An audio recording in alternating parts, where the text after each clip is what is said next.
Hey guys, Kenny here, hope you're well.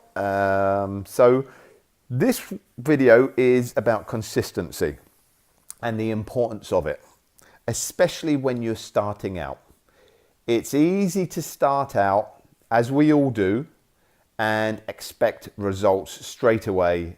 And when they don't come as quickly as you want, you think, oh, I've got to change things, I've got to change things. When you don't necessarily have to change anything initially.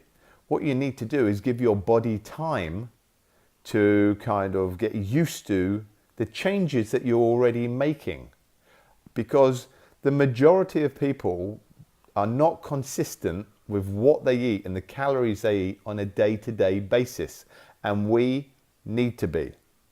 There's no way we're going to get in the best shape of our lives if our calories are fluctuating up and down all over the place. That's just impossible. We have to set out and know exactly where we need to go, and understand that it's going to take a little bit of time to work those macros out.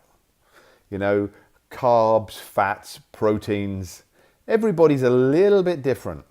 Usually, as a whole, we usually have way too much protein in our diet, and usually the kind of fats that we have in our diet aren't necessarily great fats, and we do need to up our fats.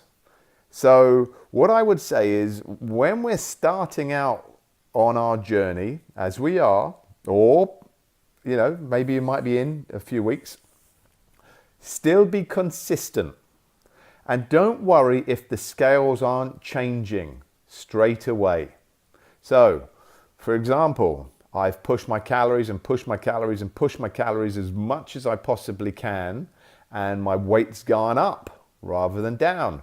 Well, of course it's going to go up when I'm eating more, but once the scales start tipping the other way and the weight starts coming down, then I know that I can eat those calories I'm eating and still lose weight.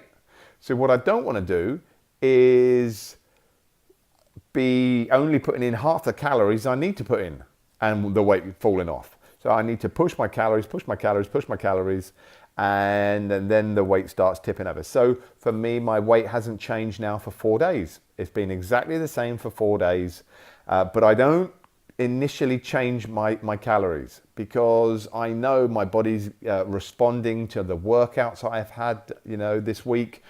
Maybe if there's any kind of stressful kind of situations I'm having, you know, work or whatever it is, and my body's, you know, adjusting to that.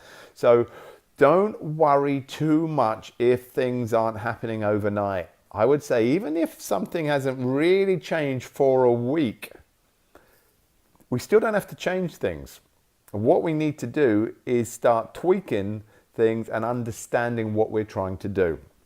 So be consistent. Make sure you're hitting your calories and the kind of calories that you should be hitting on a daily basis. Now, it could be that we've got to put your calories up. Could be we've got to bring your calories down a little bit. Could be we've got to just tweak the amount of protein or carbs or fats. But that is something that we can talk about. But be consistent. Fill in your diary. That food diary is so important. It develops habits. It develops a good habit, the very best habit. For what we want to do, there is no better habit. You know, you have to develop this great habit of filling in your food diary and understanding what your body is consuming. And then you'll understand why it needs to consume it. So just be consistent and don't worry about anything. Cool. Have a great day.